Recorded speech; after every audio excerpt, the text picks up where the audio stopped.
Episode 7। चलिए दोस्तों, अब अपनी कहानी को आगे की तरफ बढ़ाते हैं। कहानी अब आगे। जैसे ही एक लड़के ने पूजा को जबरदस्ती अपने बाइक पर बिठा लेकर जाने लगा, तभी वो परेशान रह गया कि उसकी बाइक स्टार्ट तो है, फिर चल क्यों नहीं रही है। तब वो पीछे मुड़कर देखा तो पीछे रजत उसकी बाइक के पीछे वाले हिस्से को पकड़े हुए था। रजत को देखकर पूजा जल्दी से बाइक पर से जैसे तैसे उतरी और दौड़कर जाकर रजत के पीछे छिप गई।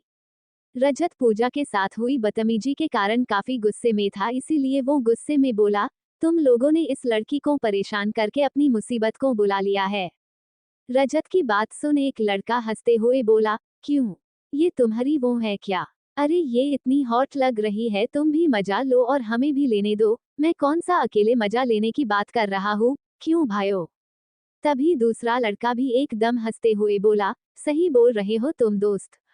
जैसे ही वो अपनी बात पूरी कर पाया था, तभी रजत ने एक लड़के को जोर से घुसा मारा, जिससे वो वहां से काफी दूर जाकर गिरा, जिसे देखकर सारे के सारे लड़के एकदम से डर गए। तभी रजत आगे बढ़ते हुए बोला, ये लड़की मेरी रूही की माँ है और तूने इसके बारे में अपने जुबान से इतनी घटिया बातें बोली। मैं ऐसे किसी से भी नहीं भिड़ता, और अगर किसी ने मुझे उकसाया तो फिर मैं उसे छोड़ता भी नहीं हूँ। अब तो तुम सारे के सारे मार खाओगे।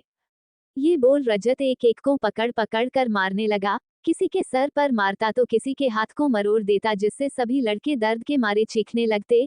सभी लड़के ने जब देख कि अब वो रजत का सामना नहीं कर सकता, तो वो लोग किसी तरह अपनी अपनी जान बचा बचाकर भाग गए। रजत उन लड़कों के पीछे पीछे भागते हुए जोर जोर से बोले जा रहा था, अरे भाग कहाँ रहे हो सब के सब? आओ ना, अब मौज नहीं करनी है क्या? साले, अगर मैंने आगे से तुम लोगों को देखा ना तो समझ लेना तुम सब के सब गए बेटा। उन सब के भाग जाने के बाद लड़ाई में रजत के हाथ में छोटी सी चोट लग गई थी, जिससे खून निकल रहा था। ये देखकर पूजा जल्दी से उसके आस आते हुए अपने दुपट्टा को फाड़ उसके हाथों पर पट्टी बांधने लगी। तभी रजत झट से अपनी हाथ पीछे खींच लेता है और गुस्से से पूजा की तरफ देखते हुए कहते हैं, ये क्या कर रही हो तुम? तुम मुझसे दूर ही रहा करो, और ये सब करने की तुम्हें कोई जरूरत नहीं है, समझी? मैं तुमसे शादी सिर्फ अपनी बेटी के लिए कर रहा हूँ, तो ज्यादा अच्छा यही होगा कि तुम उसका ध्यान रखो। रजत के इतने रुडली बिहेवियर से पूजा बहुत दुखी हो गई थी। वो तो बस रजत के जख्म पर पट्टी लगाने की सोच आई थी, पर रजत ने उसे इतना कुछ सुना दिया।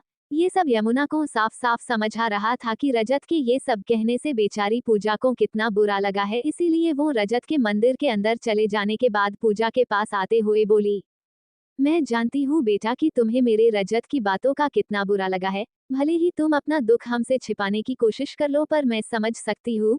मैं अभी भी कह रही हूँ, ये जिंदगी तुम्हारी है और मैं अपनी रूही की खुशी के लिए तुम्हारे जिंदगी के साथ गलत नहीं करना चाहती हूँ। पूजा, तुम एक बार सोच लो, क्या तुम ये शादी करोगी? पूजा यमुना जी की बातों को सुनने के बाद बोली, माँ जी, मैं भी ये शादी रूही के लिए ही कर रही हूँ और मुझे रजत जी के बातों का बुरा नहीं लगा है। वैसे भी इसमें मेरी ही गलती है। वो तो मुझे पहले ही बताए थे कि मैं उनसे दूर रहूं, पर मैं ही उनके जख्म देखकर उनके पास चली गई। पर आगे से मैं इस बात का ध्यान रखूंगी। मैं रूही से दूर नहीं रह सकती हूँ माँ। तुम बहुत अच्छी हो बेटी, नहीं तो आज के जमाने में ऐसी लड़की बहुत कम ही देखने को मिलते हैं। यमुना जी मुस्कुराते हुए ये बोली। फिर ये बोल यमुना पूजा के चुंदरी को कंधे पर से उठाते हुए उसके सर पर उड़ाती हुई बोली, तुम आज से नहीं बल्कि जिस वक्त से रूही से मिली हो उसी वक्त से तुम उसकी माँ के तरह ख्याल रखी हो बेटा। इसीलिए मेरे नजरों में तुम ही रूही की असली माँ हो, ना कि सौतेली। यमुना की बात सुनकर पूजा अंदर ही अंदर खुद से एक वादा करते हुए कहती है, मैं आज खुद से ये वादा करती हूँ कि मैं रूही को कभी भी ये एहसास नहीं होने दूंगी कि मैं उसकी सौतेली माँ हूँ। जिस दुख को मैंने झेला है, मैं अपनी बेटी को वो दुख नहीं दूंगी। पूजा बेटा, तुम कहाँ खो गई हो? चलो मंदिर नहीं चलना है क्या? नहीं माँ जी, कुछ नहीं, बस ऐसे ही, चलिए। पूजा और यमुना जी मंदिर के अंदर चली गई। वहां पर रजत पहले से ही बैठा हुआ था और रूही को एक कुर्सी पर बिठा दिया था ताकि उसके शरीर को कोई नुकसान ना पहुंचे। रूही ने जैसे ही पूजा को लाल लहंगे में देखा, वो खुशी से बोली, पूजा आंटी, आज आप बहुत सुंदर लग रही है ना दादी? हाँ रूही बेटा, पर अब से आप पूजा को आंटी नहीं बल्कि माँ बोलिए। सच्ची में दादी, मैं इन्हें माँ बुला सकती हूँ? तभी पूजा एक प्यारी सी स्माइल चेहरे पर लिए बोल पड़ी, हाँ रूही, अब से मैं आपकी माँ हूँ और आज से हम दोनों एक साथ रहेंगे, खूब मस्ती करेंगे। रूही झट से पूजा के गले से लगती हुई बोली, थैंक यू पूजा माँ। तभी पंडित बोले, यजमान आप दोनों आकर मंडप में बैठ जाइए, मुहूर्त बिता जा रहा है। पंडित जी की बात सुन यमुना जी उन दोनों से बोली, आओ बेटा पूजा, ये बोल वो पूजा को ले जाकर मंडप में बिठा दी। रजत भी जाकर खुद से मंडप में बैठ गया। फिर पंडित जी ने दोनों की शादी करवाना शुरू कर दिया। वो मंत्र पढ़ने लगे। रजत को अपने और पिया की हुई शादी याद आ रही थी और वो अपने पिया की शादी के यादों में खो गया। पूजा भी अपने बाबा के बारे में सोच रही थी और मन ही मन इस उलझन में थी कि अगर बाबा को मेरी शादी वाली बात की पता चलेगी तो उन्हें कितना ज्यादा बुरा लगेगा।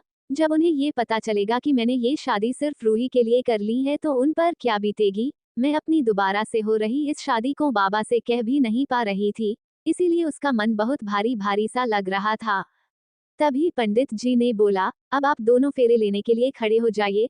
तभी दोनों अचानक से अपने अपने सोच से निकले और उठकर खड़े हो गए। दोनों फेरे लेने लगे। पंडित जी मंत्र पढ़े जा रहे थे, लेकिन दोनों के मन में अपने अपने सवाल चले जा रहे थे। रजत मन ही मन खुद से बोल रहा था, मैं तुमसे वादा करता हूँ प्या कि मैं तुम्हारी जगह कभी भी किसी और को नहीं दूंगा। भले ही मैं ये शादी कर रहा हूँ पर ये लड़की सिर्फ हमारी रूही की माँ बनकर रहेगी, इससे ज्यादा कभी भी कुछ नहीं होगा।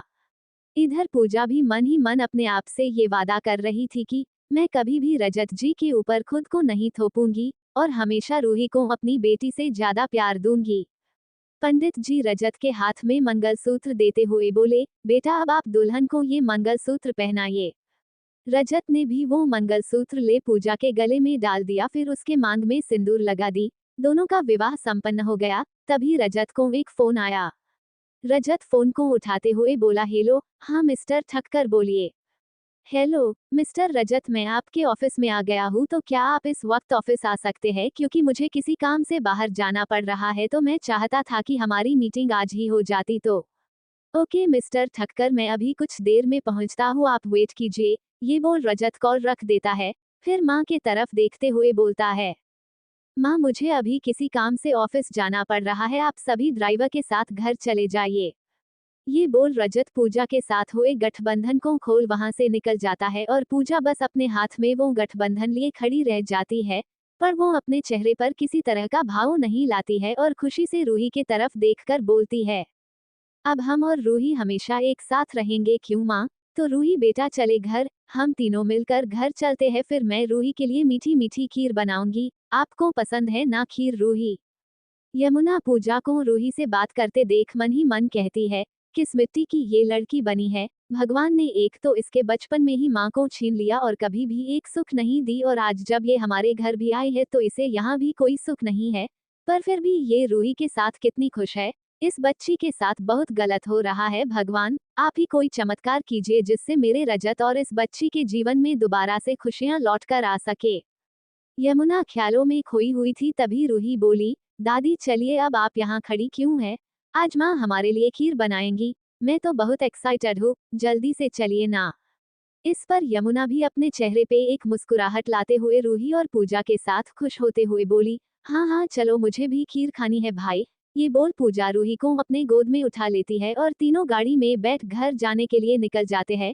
गाड़ी में रूही और पूजा खूब गप्पे कर रहे थे। रूही के साथ पूजा भी एकदम बच्ची बन गई थी। ये देख ड्राइवर से रहा नहीं गया और वो पूजा से बोल पड़ा, पूजा मैम मैं आपसे एक बात बोलूं, अगर आप चाहे तो।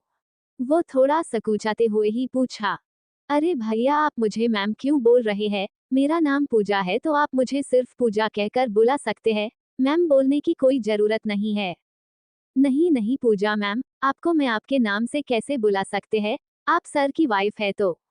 देखिए ड्राइवर भैया, अगर आप मुझे मैम बुलाएंगे तो मैं आपसे नाराज हो जाऊंगी। प्लीज माँ जी आप ही समझाइए ना मैम को, मैं इन्हें इनके नाम से कैसे बुला सकता हूँ? अगर सर को पता चलेगा तो वो मुझ पर बहुत गुस्सा करेंगे। आप तो जानती है ना उनका नेचर, उन्हें ये सब बिल्कुल पसंद नहीं है। ड्राइवर के कहने पर यमुना जी पूजा से बोली, हाँ पूजा बेटा ये सही बोल रहा है, रजत जब सुनेगा तो बहुत गुस्सा करेगा इस पर क्यों माँ जी? भैया का मेरे नाम लेकर बुलाने से उन्हें क्या तकलीफ है? अच्छा भैया, अगर आप अपने सर से डरते हैं तो फिर ठीक है, आप उनके सामने मुझे मैम बुला लीजिएगा और बाकी के समय में मेरे नाम से ही मुझे बुलाया कीजिए। अब तो आपको डांट नहीं ना पड़ेगी। क्यों रूही, हम सही बोल रहे हैं ना? बिल्कुल सही कहा मम्मा आपने। हाँ ड्राइवर अंकल, आप मम्मा को पापा के सामने मैम बुला लिया कीजिए, हम पापा को बुद्धू बना देंगे। क्यों मम्मी? रूही की बात सुन सभी हंसने लगी। तभी वो ड्राइवर बोला, माँ जी, पूजा के आ जाने के कारण हमारी रूही कितनी खुश हो गई है ना, और हम सब भी। लगता है पूजा हमारे पिया मैम की ही परछाई है। अभी ड्राइवर ये बोला ही था कि तभी यमुना झट से बोल पड़ी, सुनो, ये बात आज तुमने हमारे सामने बोल दी, पर याद रखना ये बात कभी भी तुम्हारे जुबां से रजत के सामने नहीं निकलनी चाहिए, वरना तुम जानते ही हो कि वो क्या करेगा।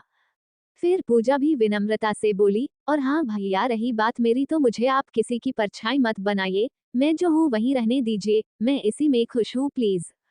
सभी घर पहुंच गए। बातों बातों में उनका सफर काफी खुशनुमा बिता। सभी गाड़ी से उतर गए और घर के तरफ जाने लगे। ड्राइवर भी गाड़ी पार्क करने जाने लगा। तभी पूजा को कुछ बात याद आई और वो झट से रूही से प्यार भरी आवाज में बोली, रूही बेटा, मैं भी आए, 1 मिनट आप यहीं रुकिए। ये बोल पूजा वहां से फिर से गाड़ी के पास तेजी से चली गई। ड्राइवर जब पूजा को अपनी ओर आते हुए देखा तो वो गाड़ी से निकल खड़ा होते हुए बोला, क्या हुआ पूजा, आप कुछ भूल गई है क्या? हाँ भैया, वो आप अभी गाड़ी पार्क करने जा रहे हैं ना? पूजा मुस्कुराते हुए पूछी। हाँ पूजा, पर आप ये बात हमसे क्यों पूछ रही है? वो इसीलिए भैया, क्योंकि आज मैं इस घर में सबके लिए पहली बार खीर बना रही हूँ, तो मैं चाहती हूँ कि मेरे हाथों से बनी खीर आप भी खाए। इसीलिए जल्दी से गाड़ी पार्क कर खीर खाने आ जाइए, ठीक है? ड्राइवर पूजा की बात सुन झट बोल पड़ा, प्लीज पूजा, आप हमें अंदर मत बुलाइए, हम घर के अंदर नहीं जा सकते हैं। अगर आप चाहती है तो फिर ठीक है, आप मुझे खीर यहीं पर आकर दे दीजिएगा, मैं खा लूंगा। वो ड्राइवर थोड़ा घबराते हुए ये बोल रहा था। पर क्यों भैया, आप घर के अंदर क्यों नहीं आ सकते हैं, और आप मेरी बात सुनकर घबरा क्यों रहे हैं? क्या मैंने कुछ गलत बोल दिया? पूजा के सवालों का ड्राइवर कोई जवाब दिए बिना ही खड़ा था। तभी पीछे से यमुना बोली, नहीं पूजा, तुमने कुछ भी गलत नहीं पूछा। पर घर के अंदर कोई भी ड्राइवर या माली ये सब नहीं जाते हैं, क्योंकि ये रजत का ऑर्डर है। क्या ये लोग हमारे घर के अंदर क्यों नहीं जा सकते हैं माँ जी? ये भी तो हमारे जैसे ही है। फिर क्या हुआ जो ये लोग हमारे यहाँ काम करते हैं? मैं तो तेरी बात बहुत अच्छी तरीके से समझती हूँ पूजा बेटा, पर अब ये बात रजत को कौन समझाए? मैं तो बहुत कोशिश करी उसे समझाने की, पर वो ये सब समझना ही नहीं चाहता है। पर जब वो नहीं रहता है तब मैं इन लोगों को अपने घर के अंदर बुलाकर अपने हाथों से खाना बनाकर खिलाती हूँ। अच्छा ठीक है भैया, ये बात तो मैं नहीं जानती हूँ कि रजत जी ऐसा क्यों सोचते हैं और ये सब के पीछे क्या वजह है उनकी। पर इस वक्त वो अपने ऑफिस किसी काम से गए हुए हैं और अभी तो वो घर पर है नहीं, तो जल्दी से आप लोग अंदर आकर खीर का मजा ले लीजिए, फिर उनके आने से पहले चले जाएगा। क्यों माँ जी, ये सही रहेगा ना? हाँ बेटा, अब जल्दी से चल, वरना यही खड़े खड़े रजत वापस आ जाएगा। ये बोल जल्दी से वो सभी घर के अंदर जाने लगे। तभी यमुना पूजा को दरवाजे के चौखट पर रोकते हुए बोली, पूजा बेटा 1 मिनट। यमुना जी के ये बोलते ही पूजा अपना पैर पीछे करते हुए थोड़ा कंफ्यूज हो गई और उनके ओर देखते हुए पूछी, क्या हुआ माँ जी, आपने मुझे यहीं रुकने को क्यों बोला? अब तू इस घर की बहू बन गई है पूजा, और आज तुम इस घर में पहली बार पैर रखने वाली हो। इसीलिए घर के अंदर आने से पहले तू इस चावल के कलश को अपने दाएं पैर से हल्के से नीचे गिराते हुए इस लाल रोली में पैर रखते हुए अंदर आ जा। पूजा अपना इतना अच्छा गृह प्रवेश देखकर खुश हो गई और मुस्कुराते हुए वो यमुना जी के बोले हुए सारे बात को ध्यान में रख घर के अंदर आ सामने भगवान की बनी मंदिर में जा उन्हें सबसे पहले प्रणाम कर फिर यमुना के पास आते हुए उनके पैर छूने नीचे झुकी। लेकिन जैसे ही वो नीचे झुक उनके पैर छूती, यमुना जी उसे झट से अपने दोनों हाथों से पकड़ते हुए खड़ी कर बोली, बेटा तू मेरे पैर नहीं, आ मेरे गले से लग जा, क्योंकि तू इस घर में एक रोशनी बन आई है और मुझे पूरी उम्मीद है कि एक दिन तू रजत को और इस घर को दोनों को अपना बना लेगी। यमुना की बात सुनते ही पूजा उनकी ओर देखने लगी जैसे कि यमुना ने कुछ गलत बोल दिया हो। पर वो उन्हें कुछ बोल उनका दिल दुखाना नहीं चाहती थी, इसीलिए वो उनकी बातों का कोई जवाब नहीं दी और मन ही मन बोली, माँ जी, आप जो चाहती है वो सब सही नहीं है और ना ही कभी ये होने वाला है, क्योंकि रजत जी और मैंने दोनों ने ये शादी सिर्फ रूही के लिए की है। मैं इसी में बहुत खुश हूँ कि मैं अब रूही के साथ हमेशा के लिए रहूंगी और मुझे इस रिश्ते से और कुछ भी नहीं चाहिए, ना ही रजत जी का प्यार और ना ही एक पत्नी का अधिकार। बस मैं सारा फर्ज पूरे ईमानदारी के साथ निभाऊंगी। पूजा को चुप खड़े देख यमुना जी बोली, क्या सोचने लग गई पूजा बेटा तुम? चलो, खीर नहीं बनानी है क्या? पूजा यमुना की बात सुनते ही मुस्कुराते हुए बोल पड़ी, क्यों नहीं माँ जी, चलिए मुझे आप रसोई दिखा दीजिए, फिर मैं अपनी रूही के लिए फटाफट खीर बना देती हूँ। क्यों रूही, आप मेरा खीर चखेंगी ना? हाँ मम्मी, मैं तो कब से खीर का वेट कर रही हूँ। अब मेरे पेट में चूहे कूद रहे हैं, जल्दी से खीर बनाओ ना। रूही की बात सुन उसे झटसर अपने गोद में उठाते हुए पूजा बोली, तो फिर चलिए अभी बनाते हैं खीर। पूजा यमुना के पीछे पीछे रसोई चली गई। फिर वहां जाकर वो रूही को स्लेग पर बिठाते हुए बोली, रूही बेटा आप यहाँ पर बैठकर आराम से देखिए, तब तक मैं आपके लिए खीर बना देती हूँ। और माँ आप भी जाकर कुछ देर आराम कर लीजिए, काफी देर से परेशान हो रही है। अरे आज तो मैं बिल्कुल परेशान नहीं हुई हूँ पूजा, बल्कि आज मैं बहुत खुश हूँ तू जो इस घर में आ गई है मेरी बहू बनकर। अच्छा ठीक है माँ, लेकिन फिर भी आप बहुत देर से खड़ी ही है, कम से कम यहीं कुर्सी पर बैठ जाइए। फिर पूजा अपने कामों में लग गई और कुछ ही देर में उसने एक नंबर खीर बना ली। खीर की सुगंध पूरे घर में आ रही थी, तभी उसने सभी को एक एक कटोरे में खीर देते हुए रूही के पास आ गई। लीजिए रूही आपके लिए गर्मा गर्म खीर, चलिए हम आपको खिला देते हैं ठंडा कर कर के। ओके जल्दी खिलाओ मम्मा, इसकी सुगंध बहुत अच्छी आ रही है, अब मुझसे नहीं रहा जा रहा है। जिस पर यमुना जी भी बोल पड़ती है, हाँ पूजा बेटा सच में खीर वाकई काफी अच्छा बना है। तुम बहुत अच्छा खाना बनाती हो। जब पिया थी ना तो वो भी ऐसे ही स्वादिष्ट स्वादिष्ट खाने बना बनाकर हमें खिलाया करती थी, आज तुम्हें देखकर उसकी याद आ गई। अब आप इमोशनल मत हो जाएगा माँ जी, वरना मैं भी इमोशनल हो जाऊंगी और मुझे इमोशनल नहीं होना है। क्यों रूही, हमें तो खूब मस्ती करनी है ना। पूजा की बातों को सुनकर यमुना जी बोली, अच्छा बहुत काम कर लिया है तुमने, अब जाकर कुछ देर आराम कर लो। सुबह से ही तुमने एक बार भी आराम नहीं किया है, फिर घर में आकर सबके लिए खीर बनाई, ऊपर से रूही भी काफी थक गई होगी, तुम उसे भी अपने साथ लेकर जाओ। जी माँ आप भी जाकर कुछ देर आराम कर लीजिए, वैसे भी अब कल ही कुछ काम होगा, आज सभी थके हैं तो सबका सोने का मन हो रहा होगा। नहीं नहीं पूजा बेटा तुम जाकर आराम करो, अभी कुछ देर में रजत आता ही होगा, उसे खाने दे दूँ तब जाकर सो जाऊंगी। यमुना जी की बात सुन पूजा थोड़ा सोचते हुए बोली, अगर आप बोले तो मैं उन्हें खाना दे दूंगी माँ, आप जाकर सो सकती है। बेटा अगर तुम देना चाहती हो तो फिर ठीक है, मैं जाकर सो जाती हूँ। वैसे भी अब तुम उसकी पत्नी हो तो तुम्हें ही ये सब उसके लिए करनी चाहिए। ये बोल यमुना जी चली जाती है, पर पूजा खुद में बोलती है, नहीं माँ जी ये सब मैं आपके लिए कर रही हूँ, क्योंकि मैं आपको परेशान नहीं देख सकती हूँ और इस वक्त आपके घुटनों में दर्द थी, लेकिन फिर भी आप रजत जी की वजह से बैठी हुई थी, इसीलिए मैंने आपको जाकर आराम करने बोला।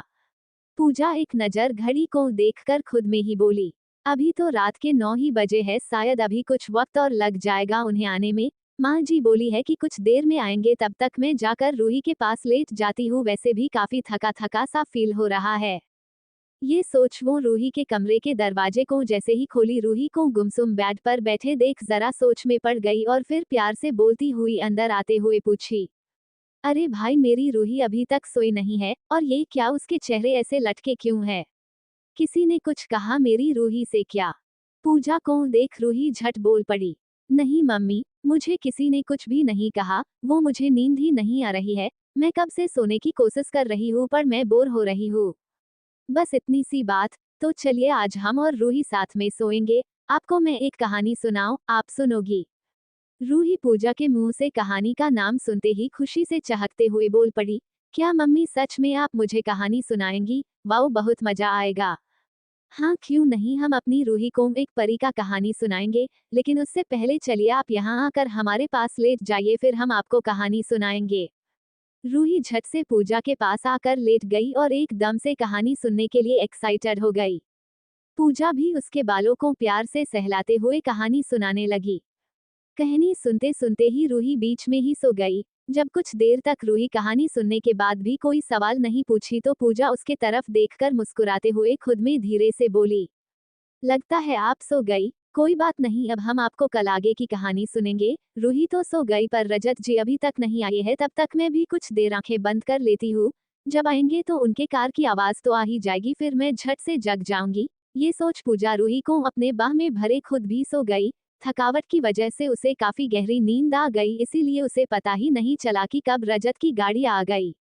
जब रजत घर पहुंचा तो वो चारों तरफ अपनी नजरें दौड़ा कर देखा, उसे कोई भी नहीं दिखा तो वो खुद में ही बोला, लगता है सारे सो गए हैं। ये बोल वो अपने कमरे में चला गया और बाथरूम में जाकर फ्रेश होने के बाद अपने हाथ में एक फाइल उठा उस काम को करने बैठने ही वाला था कि तभी उसे रूही की याद आई। उसकी याद आते ही वो खुद में बोला, पहले एक बार जाकर रूही को देख लेता हूँ, दिन भर उससे दूर रहा हूँ। अभी तो वो सो गई होगी, पर एक बार देख आता हूँ।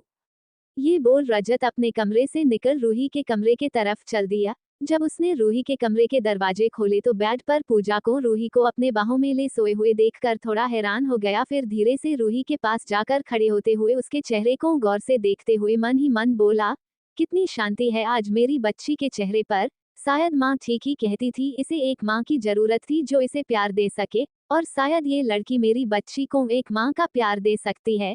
चलो ये शादी करके मेरी बच्ची को तो खुशी मिल गई।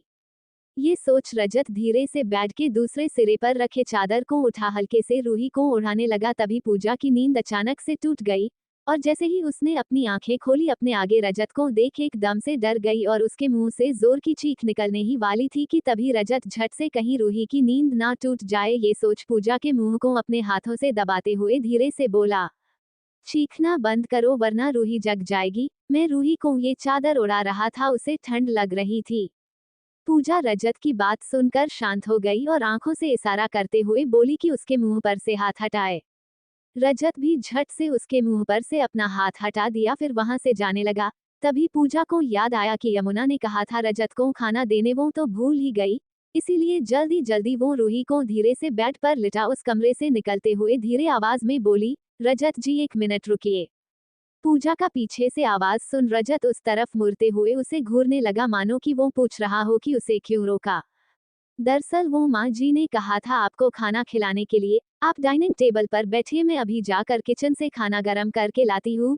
ये बोल पूजा आगे बढ़ने लगी। तभी रजत अपनी जगह पर खड़े बिना हिले हुए ही कड़े आवाज में बोला, एक मिनट रुको, तुम्हें मेरे खाने की और मेरे बाकी के जरूरतों का ध्यान रखने की कोई जरूरत नहीं है, समझी? ये बात मैंने तुमसे पहले भी बोली थी।